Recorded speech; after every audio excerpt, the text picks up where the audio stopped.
certinho? Ativei o seu microfone aqui para você me falar se está tudo certo lá no YouTube, tá? Tudo certo? Tudo certo, já cliquei. Tá. Beleza, estamos ao vivo.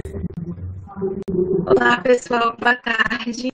A palestra de hoje, de 4 horas, é com o Marco Paulo. Ele é enfermeiro titulado em terapia intensiva, ele é coordenador de pós-graduação de enfermagem em UTI, adulto e neonatal, ele é vice-coordenador do núcleo da Zona da Mata Mineira e da Rede Brasileira de Enfermagem e Segurança do Paciente. Hoje, um pouquinho sobre a alta performance de enfermagem na RSP, cardiopulmonar em Covid-19. Também para que vocês não comentem o nome completo, porque não há necessidade. Como já citamos no Facebook, há um post específico para esse tipo de comentário, tá bom? Muito obrigada e fique à vontade, Marcos. Olá, boa tarde a todos. Muito obrigado aí pelo convite. Uma honra para mim colaborar nesse grande evento aí dos amigos da enfermagem, né? Nessa semana da enfermagem online. Super feliz e vou tentar contribuir aí. O tempo é bem curtinho. Vou tentar contribuir um pouquinho aí sobre a alta performance, né? Foi o desafio que me deram para estar conversando um pouco aí sobre a alta performance na ressuscitação cardiopulmonar, tá? Para a enfermagem, e puxando um pouco aí para esses tempos de pandemia, particularidades aí que nós temos aí nesse contexto. Inicialmente, eu declaro que eu não tenho conflito de interesse, tá? Se aparecer aí algum equipamento, algum nome de droga, alguma coisa, a gente não tem conflito de interesses. Aí falando um pouquinho de alta performance na RCP, tá?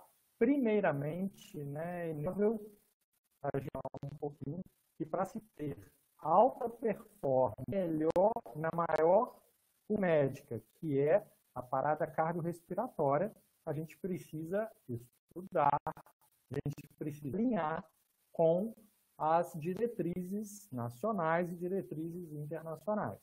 Tá?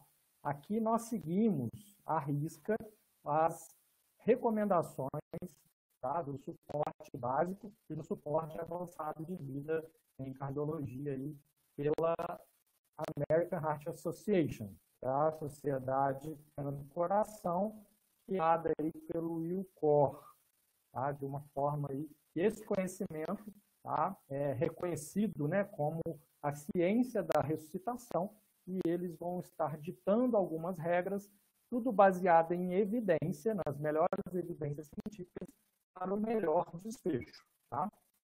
Então, nesse início, né, falando aí dessa maior urgência médica, que é a parada cardíaca, a gente espera, eu já estou partindo do ponto aqui, que todos, né, que estão nos assistindo aí, já tenham um conhecimento aí, razoável ou bom acerca aí da ciência da ressuscitação. As últimas diretrizes que nós temos aí vigentes no mundo são as diretrizes de 2015, mas em 2017, 2018, 2019 e 2020 agora, tiveram várias recomendações, tá, com um nível de evidência bem alto, que vem trazendo atualização, pensando que a ciência da ressuscitação ela é dinâmica e não podemos mais esperar de 5 em 5 anos, como acontecia antigamente. Eu faço parte do time da SOMIT, Sociedade Mineira de Terapia Intensiva. Eu sou instrutor e diretor de BLS e de ACLS lá da SOMIT, com os nossos times lá credenciados aí pela American Heart Association. Lembrando que a SOMIT é um dos maiores centros de treinamentos aí da América do Sul e a gente consegue formar um número muito expressivo aí de médicos, enfermeiros e outros profissionais de saúde aí, visando aí o alinhamento com as diretrizes internacionais. Vocês vão observar que em alguns slides aí tem um QR Code, tá? De um projeto que eu tenho junto com alguns professores do país, que se chama Nurse Friday. Então, quem quiser esses slides, os materiais que a gente manda semanalmente, escrever lá, é gratuito, tá? Está lá no primeiro slide e nos slides seguintes aí. E aí, gente, o que a American Heart trouxe para a gente em relação à Covid-19? Tá? Já logo de início, assim que a pandemia começou, a American Heart se preocupou muito de como seria tá, o atendimento e preservando, principalmente, prioritariamente, a segurança do profissional, do socorrista que está aí atendendo o paciente, né, a vítima de parada cardiorrespiratória. Tá? Então, para a gente pensar em alta performance, a gente precisa pensar um pouquinho no básico, no primeiro atendimento, no suporte básico de vida, tornando isso uma verdade que o primeiro atendimento, o suporte básico de vida, ele acaba sendo o mais avançado. Porque de nada adianta você ter ambulância altamente equipada, terapia intensiva com altíssima tecnologia, se o primeiro atendimento de quando esse paciente teve o evento da parada cardíaca, esse paciente não foi bem conduzido, né? Teve demora ou teve um desalinhamento nesse primeiro atendimento. E aí o prognóstico vai ser desastroso. Não é o que a gente espera aí do atendimento de parada cardíaca. Então, a American Heart veio trazendo para a gente essa recomendação para a vítima de PCR que seja suspeito ou confirmado ali com Covid-19. Então, gente, quando eu falo na maior urgência médica, tá, eu sempre tenho que pensar, primeiramente, o pessoal do pré-hospitalar já tem isso bem visceral, tá? Eu preciso pensar prioritariamente na segurança do profissional. Tá? Então, a paramentação ela é obrigatória e nós vamos falar a seguir, ok? Quer seja intra-hospitalar ou extra-hospitalar. O primeiro passo, quando você vê uma vítima inconsciente, tá? É você chamar ajuda. É você aqui no Brasil, esse slide, como veio dos Estados Unidos, ele tinha um outro número, a gente adaptou. Aqui no Brasil, a gente orienta a ligar para 192, que é o serviço médico de urgência, né, para o SAMU, para que o SAMU comece a te dar orientações ali via telemedicina, mais ajuda e precisa solicitar um desfibrilador externo automático, ok? Principalmente tratando-se do indivíduo adulto, onde a grande maioria dos indivíduos adultos, eles apresentam uma PCR em ritmos chocáveis, tá? Então, o desfibrilador externo automático ele é imprescindível para que chegue o mais rápido possível aí no paciente, para que ele tenha o melhor prognóstico. Tratando-se de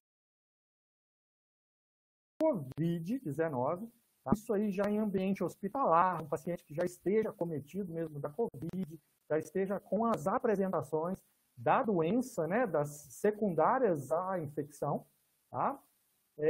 O paciente, ele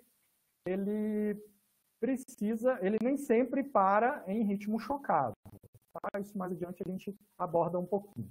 Então, para o ambiente extra-hospitalar, o que a American Heart Association vem trazendo de orientação para a gente? Cubra sua própria boca e nariz com a máscara facial ou pano. Tá? Isso é prioritário. Tá? Cubra a boca e o nariz da pessoa com a máscara facial ou um pano, ou alguma coisa que possa vedar, diminuir a aerossolização. A gente vai falar muito sobre a aerossolização quando a gente fala em cuidados com a PCR, tá? Em paciente vítima ou suspeita de Covid, tá? A aerossolização, todo mundo vê nas mídias aí, tá? É o paciente exalar, tá? Ele espirrar, ele tossir, ou ele soltar né? Ele fica altamente potencial a exalar o vírus ali que fica suspenso e a chance de contaminação do profissional é muito grande. Então, a gente torna a falar que a segurança do socorrista, de quem está fazendo o atendimento, sempre é prioritário. Ok?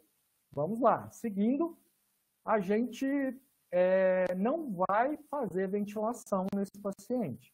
Tá? Aqui eu estou no BLS extra-hospitalar, por exemplo, o suporte básico de vida, eu vou estar chamando ajuda a partir do momento que eu constatei uma irresponsividade do paciente, ele está sem responder, eu vou estar me protegendo, vou estar protegendo esse paciente, tá?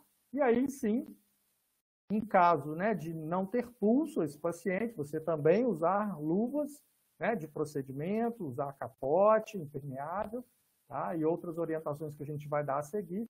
E aí fazer compressões de alta qualidade, só compressões, de 100 a 120 compressões por minuto, até o serviço médico de emergência chegar. Tá? O serviço médico de emergência chegar, eles vão chegar devidamente paramentados, tá? E vão estar aplicando as pás do desfibrilador externo automático o mais rápido possível para ver se esse indivíduo ele tem um ritmo chocável, tá? Para que se aplique o choque o mais rapidamente possível. Quanto mais rápido esse indivíduo, vítima de uma parada cardíaca, for desfibrilado, melhor é o prognóstico dele. Tá? É o prognóstico tanto de voltar ao retorno da circulação espontânea, quanto ter o mínimo possível de sequelas neurológicas e também do músculo cardíaco. Ok? E aí, essa é a primeira orientação, uma orientação básica aí, que a American Heart publicou já logo no iniciozinho dessa pandemia, aí, em meados de final de março, início de abril. E aí nós temos a cadeia de sobrevivência. Tá? Quando eu penso em alta performance, eu preciso pensar sempre em protocolo. Tá? Eu acho que é até oportuno a gente comentar sobre isso. Tem muitas pessoas que têm uma certa resistência de trabalhar com protocolos, e isso é muito ruim, porque os protocolos não foram inventados por algum aventureiro, não foram tirados atrás da orelha, pelo contrário, eles foram construídos e com embasamento científico. Quando a gente trabalha com protocolo, quando a gente segue o protocolo, a gente tem inúmeras chances de acertar. Aquele protocolo, por ter evidências científicas bem sustentadas, eu tenho maior chance de obter êxito. Se eu sou contra o protocolo, se eu não concordo com algumas coisas, então, por gentileza, vamos estudar, vamos publicar e vamos aí entrar com novas evidências, se for o caso, para que altere esse protocolo. Mas, enfim, precisamos trabalhar com protocolos. A Mary Newman, lá em 1982, ela estabeleceu a cadeia de sobrevivência, que era a organização do atendimento de parada cardíaca. Porque antes era tudo feito de uma maneira muito empírica e não sabia se ventilava primeiro, chamava ajuda, fazia compressões, que horas que desfibrilava, e ela veio para organizar. E o nome dessa organização, dessa diretriz, é a cadeia de sobrevivência. E aqui eu apresento para vocês a cadeia de sobrevivência intra-hospitalar. Tá? E ela vem trazendo uma ênfase importante na vigilância e prevenção. Ou seja, o nosso paciente não pode parar. Tá? Então, não é legal eu deixar o meu paciente deteriorar até chegar a parar. Tá? Por isso que nós precisamos monitorar muito bem os nossos pacientes, entender muito bem o paciente está de anormalidade e intervir aí o mais precocemente para que não chegue em uma parada cardíaca. Andando um pouquinho mais, tá? A própria American Heart Association, ela traz para a gente que agora em 2019 ela teve alguns vídeos legais, que depois eu até passo para o pessoal também, que veio trazendo para a gente que o mundo, na visão da American Heart, da ciência da ressuscitação, o mundo sem nenhuma morte por parada cardiorrespiratória. Ou seja, quantos e quantos pacientes evoluem a óbito e que não tinham necessidade, não era talvez o curso que eles poderiam ter tomado, porque eles apresentaram sinais e sintomas. Tá? O que tem observado aí nos estudos, né, e as sociedades e associações têm discutido, que os pacientes vítimas de COVID, eles não têm apresentado ritmos chocáveis, tá? Alguns sim, dependendo do tipo de acometimento cardiológico que acaba desenvolvendo pela própria COVID, tá? Sim, ele pode, né, desenvolver ritmos chocáveis, mas uma grande quantidade aí apresentam PCR em outros ritmos, como por exemplo, uma atividade elétrica sem pulso, tá? Ou uma assistolia, ou alguns ritmos que antes, né, vieram já demonstrando ali a deterioração desse indivíduo. que nesses ritmos que não são chocáveis de parada cardíaca, a gente precisa trabalhar o mais rápido possível os diagnósticos diferenciais, ou seja, são as causas que levaram àquela parada cardíaca que são reversíveis. E no ambiente da emergência, no ambiente da terapia intensiva, são causas que a gente poderia estar revertendo e trazendo esse paciente de volta para o retorno da circulação espontânea. Então, a American Heart vem com uma campanha muito forte para zerar essas paradas cardíacas que seriam, tá, entendidas como paradas que teriam como a gente identificar que esse paciente estava evoluindo para uma parada cardíaca. Quando a gente fala em excelência no atendimento à parada cardíaca, a gente não pode deixar de falar sobre a dinâmica de equipe para uma ressuscitação eficaz, né? O conhecimento teórico e científico com estruturação prévia da equipe, domínio das habilidades de ressuscitação, a correta operacionalização, tá? que são as compreensões das funções do líder, das funções individuais e as funções em equipe. Tá? Isso requer treinamento. A gente recomenda, tá? Até com conflito de interesses, que façam cursos oficiais da American Heart Association, porque você com certeza está dentro do guideline, você está fazendo simulações realísticas de alta fidedignidade e a chance de você acertar, de você entrar no protocolo propriamente dito é muito grande. Tá? Então, a ciência da ressuscitação faz esse tipo de recomendação. A eficácia da comunicação é um item importantíssimo para que a gente tenha excelência no atendimento. A comunicação é em circuito fechado. Tá? Mais adiante eu vou mostrar para vocês o que é esse circuito fechado e são estratégias que a gente evita o erro, evita o estresse e o atendimento fica bem redondinho, bem organizado. Não quer dizer que o atendimento de uma parada cardíaca da maior urgência médica precisa ter correria, desespero, gritaria, pelo contrário. É um procedimento de máxima urgência, onde espera-se que todos tenham conhecimento teórico, científico e prático para que as intervenções sejam feitas de maneira correta, organizada, e com certeza a gente vai acertar muito mais. O debriefing também é super recomendado, tá? E às vezes no cotidiano dos profissionais da saúde a gente não trabalha o debriefing. O que seria o debriefing? É onde a gente para conversar, para refletir sobre como foram as nossas ações, como foi o nosso atendimento.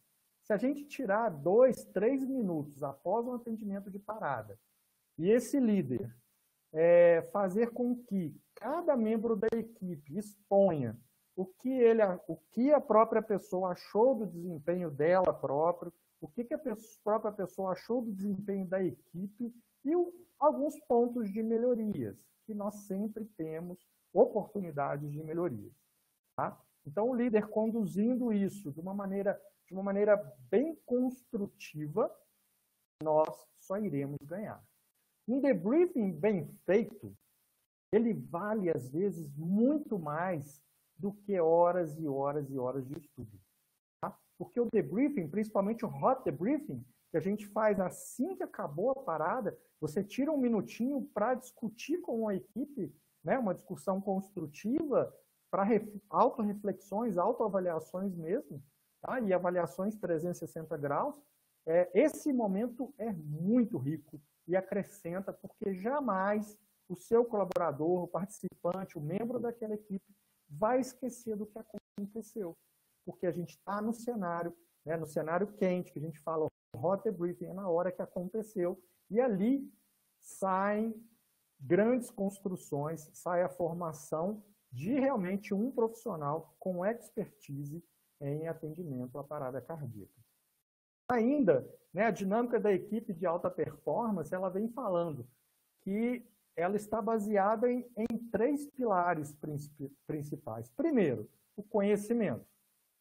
Segundo, o domínio das habilidades técnicas. É importantíssimo. A gente tem que saber ventilar muito bem um paciente, reconhecer os ritmos também de uma maneira bem assertiva, fazer compressões torácicas de alta qualidade. O que são compressões torácicas de alta qualidade? São compressões que permitem, né, que são fortes, rápidas e que permitem um retorno do tórax. Tá? Porque se o tórax não voltar totalmente, a gente não vai conseguir uma ejeção legal. Sendo que a gente precisa também manter uma frequência dessas compressões não menos que 100 e não mais que 120, para que a gente tenha um ritmo legal e com as nossas compressões, tá? Falando desse domínio de habilidades técnicas, para que a gente consiga promover um débito cardíaco o melhor possível nas nossas compressões, visando preservar prioritariamente cérebro e músculo cardíaco. Ok?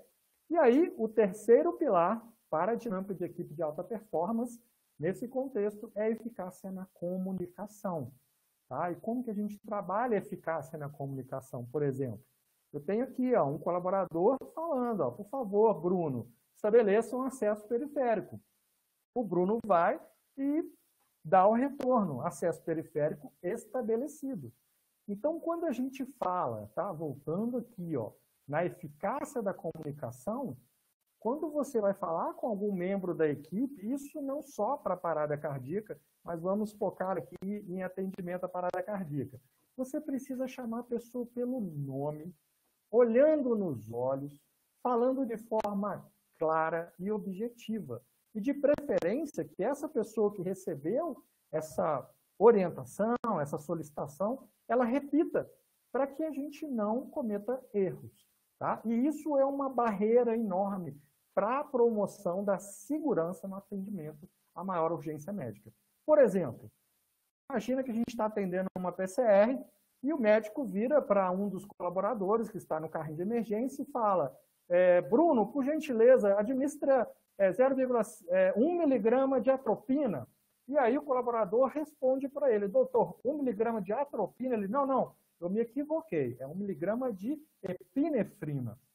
Entendeu? Então, quando a gente tem o circuito fechado, a eficácia na comunicação, a gente minimiza erros e a gente só tem a crescer, tá? Vale ressaltar também, pessoal, que o foco, tá, é o paciente, ok? Quando a gente foca o paciente, coloca o paciente no centro do cuidado, o nosso maior objetivo, que é o retorno da circulação espontânea, tá, RCE, a gente minimiza as chances de erro, minimiza ego, superego, entendeu? E a gente toca um atendimento de uma maneira mais saudável, eficiente, tá? E isso vai ser bom para todo mundo. Então, as mensagens precisam ser claras e em circuito fechado, tá? Uma RCP de alta qualidade, tá? Uma ressuscitação cardiopulmonar em alta qualidade, ela requer uma boa dinâmica de equipe. Tá? Isso a gente consegue através dos treinamentos. Tá? Então, é importante que as equipes treinem, não no paciente, não na hora da PCR. A hora da PCR não é hora de treinar, a gente ganha horas de voo, mas esse treinamento acontece previamente. Tá? Onde cada membro da sua equipe, o médico, fisioterapeuta, técnico de enfermagem, enfermeiro, auxiliar de enfermagem, onde a equipe, cada um sabe o seu lugar, conhecem a diretriz, para que possam estar revezando, inclusive, em determinadas ações que são imprescindíveis aí para uma RCP de alta performance. E aí, gente, falando lá do início novamente, um fator que é importantíssimo, imprescindível, é a paramentação adequada para o atendimento da PCR. Tá? Nós tivemos na Europa um número absurdo de profissionais que se contaminaram na desparamentação, na retirada. Tá? Aqui no Brasil, no início, os números para nós eram muito grandes de infectados, tá? Por falta de paramentação, por falta de equipamento de proteção individual adequado. E qual é o equipamento de proteção adequado para a vítima de Covid, né, para o paciente Covid ou suspeito de Covid? O capote tem que ser impermeável. Gorro, óculos de proteção ou aquela face shield, né? Aquele protetor facial. Máscara N95 ou a PFF2 ou equivalente. E luvas de procedimento. Tá? Aqui eu tenho algumas imagens retiradas de uma revista, tá? Um pessoal aqui no Brasil, tá? Devidamente paramentado, e aqui o pessoal lá no exterior, com aqueles macacões. Muito legal, esse capote aqui, não sei se ele é impermeável, ok? São imagens de revista, mas enfim, é muito interessante, inclusive, né? As equipes de Covid começaram a colocar suas fotos e nome ali em frente, para que o paciente, né, identifique quem está cuidando dele, que existe uma pessoa atrás daquela parafernália ali, né, porque parecem extraterrestres, né, a pessoa está com tanto EPI e é bacana, achei muito bacana, por isso que eu acabei usando essa foto aí. Mas, enfim, o uso de EPI é obrigatório, tá? Novamente eu falo, isso está na nossa lei do exercício profissional, isso está, né, nos nossos regimentos, que está bem claro que a nossa segurança é prioritária, ok? Não podemos querer ser aventureiro aí, kamikaze, de encarar um paciente Covid ou potencialmente Covid e acabar aí nos adoecendo. Vale aí oportunamente também apresentar essa recomendação que foi feita pela nossa colega Thaís, que é a instrutora com a gente lá da SOMIT.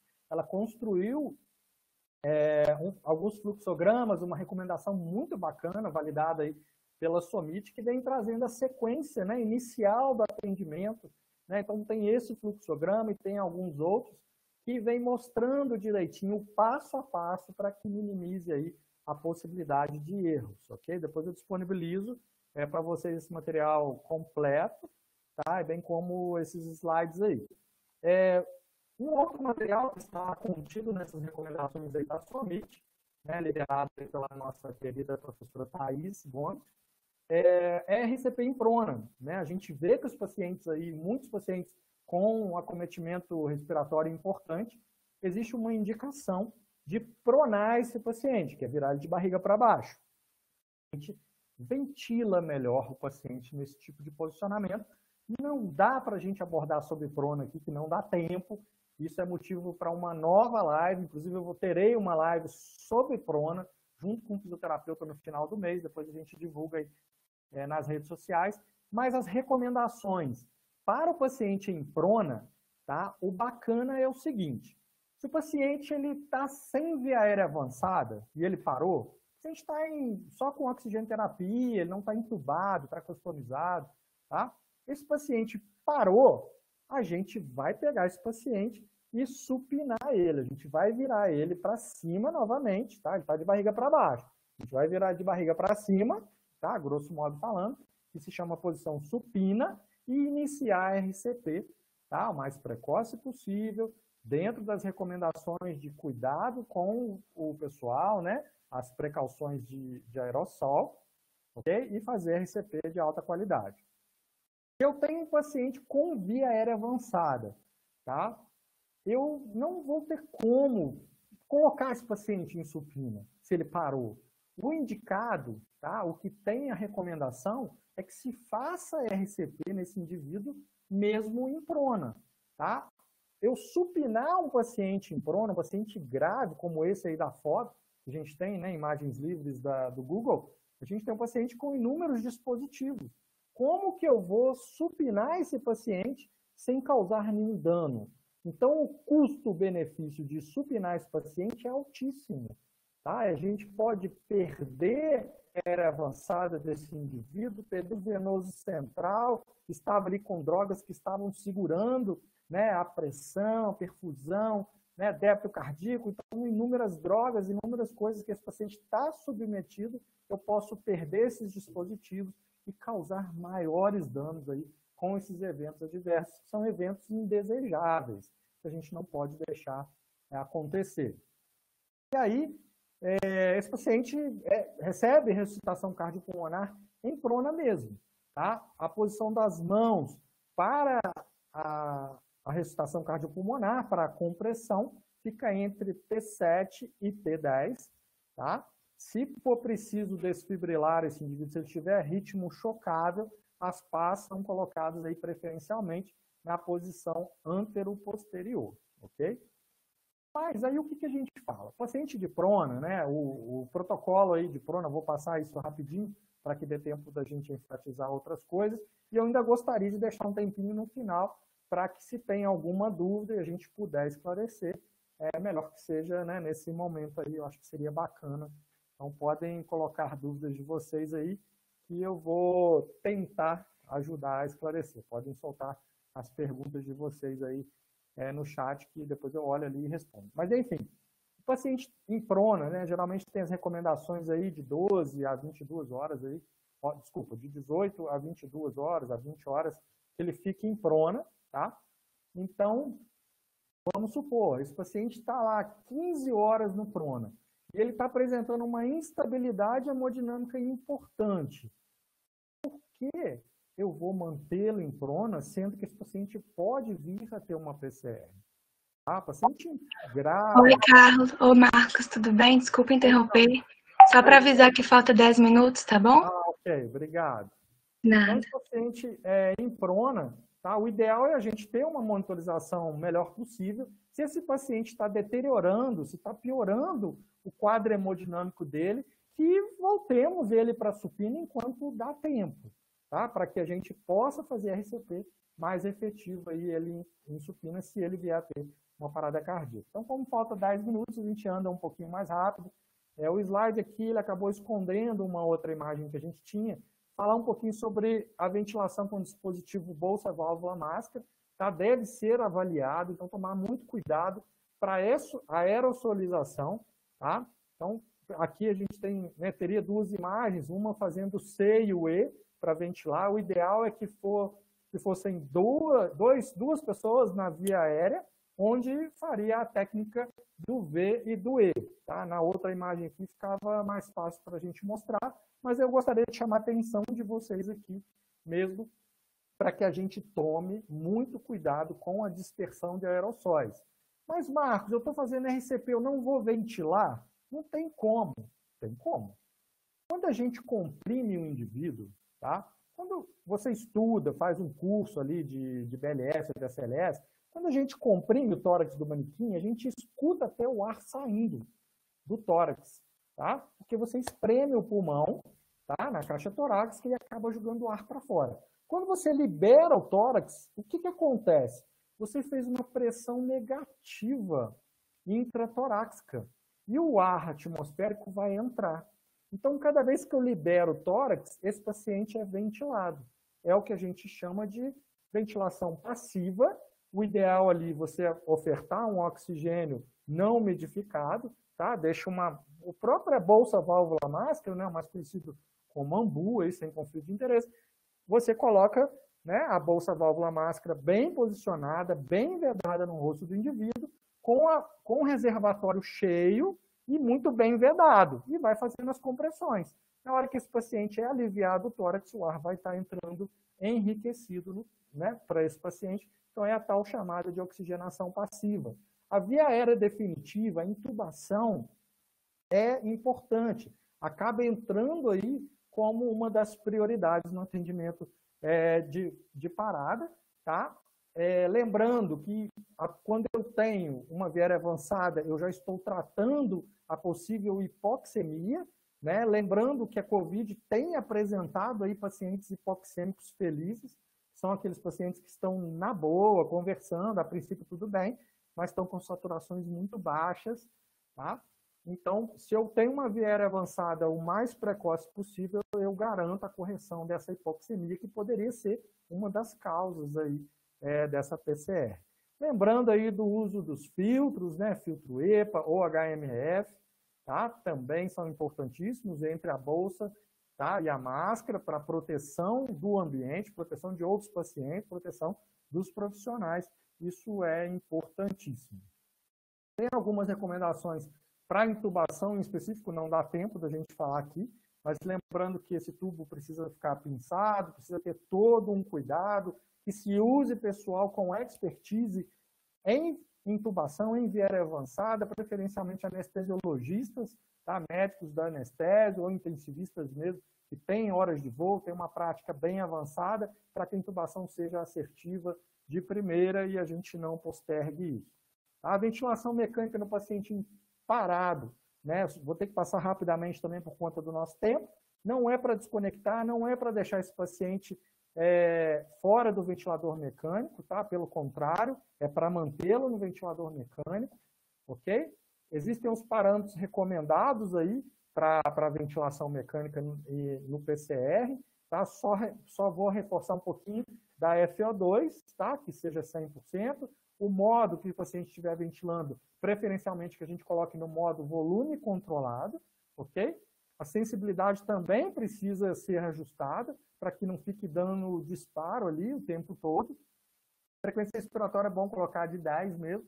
E a PIP de 0. Se o paciente tinha algum comprometimento aí de parênquima pulmonar previamente ali, estava precisando de altas PIPs e tal, que seja a PIP fisiológica, tá? De 5, mas isso aí, cada caso é um caso, por isso que é bom discutir de maneira multiprofissional. Vamos andar, senão a gente não vai dar conta. Aí tem as duas recomendações, os dois algoritmos pensando em COVID. Aqui desse lado a gente tem o algoritmo do BLS e aqui o algoritmo do ACLS. Cuidados na desfibrilação, tá? Se você está com um paciente com ritmo chocável, tomar muito cuidado, lembrando que oxigênio e desfibrilação pode causar Marcos, explosão. faltando 5 minutos, tá? 5 minutos, ok.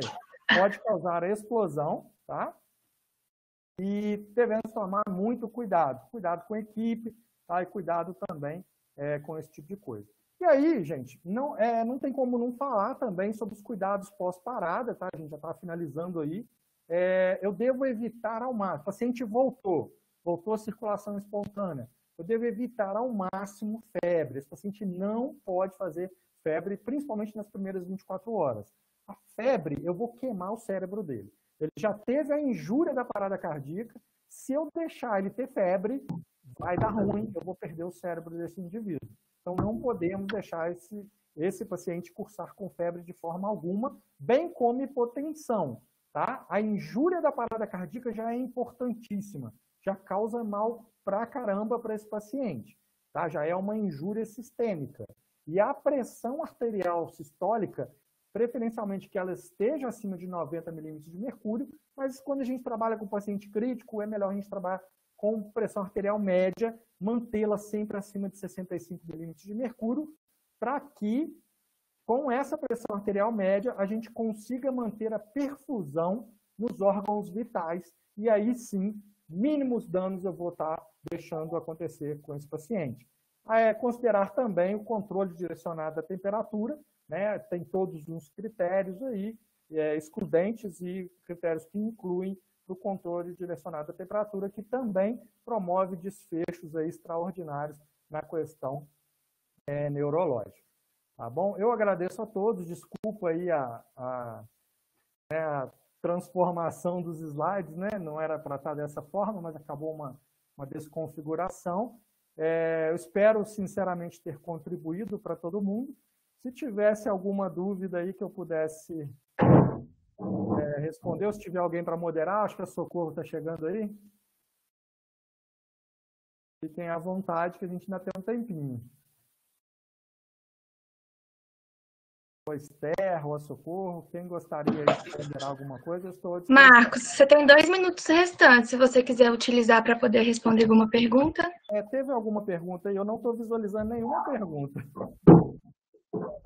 Dando uma olhada aqui, não estou enxergando pergunta. Agora é que eu consegui abrir algumas aqui. Vamos ver. Consigo acessar alguma pergunta aqui, pelo menos. Tem o pessoal agradecendo, né, esse tipo de tema. Isso. Importante. Quando que o áudio não está legal. Mas isso foi no começo, depois normalizou. Vamos ver, muitos comentários aí, tá? Alta performance.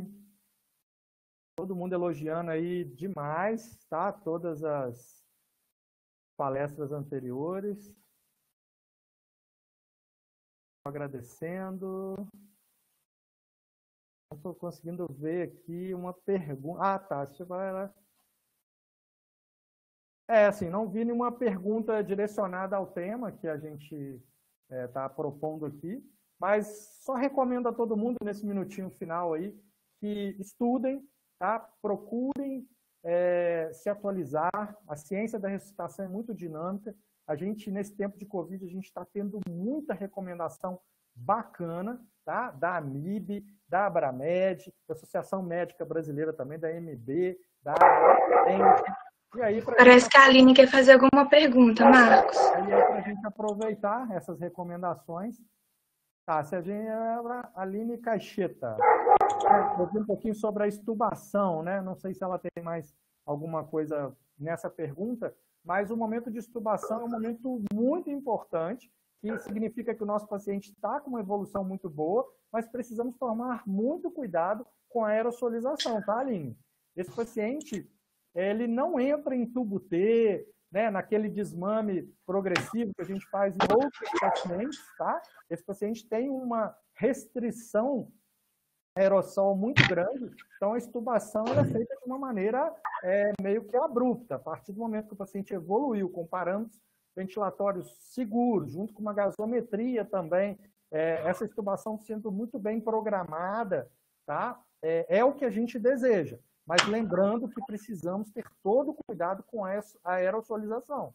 Tá? Esse paciente precisa de proteção. E lembrando, não corram para extubar o paciente, porque se a sua extubação for ineficiente, se esse paciente evoluir para uma nova intubação, ele vai entrar nos números tristes, e a reintubação, quase que 90% do paciente em Covid vai levar a óbito. Tá? Então, que seja uma extubação responsável, bem programada e de maneira multidisciplinar mesmo, ok? Ótimo, Marcos.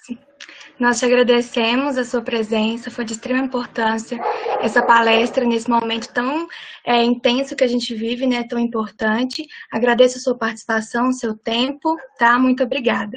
Foi um prazer, tá, gente? Um abraço a todos, até a próxima aí. Muito obrigado. Tchau, tchau.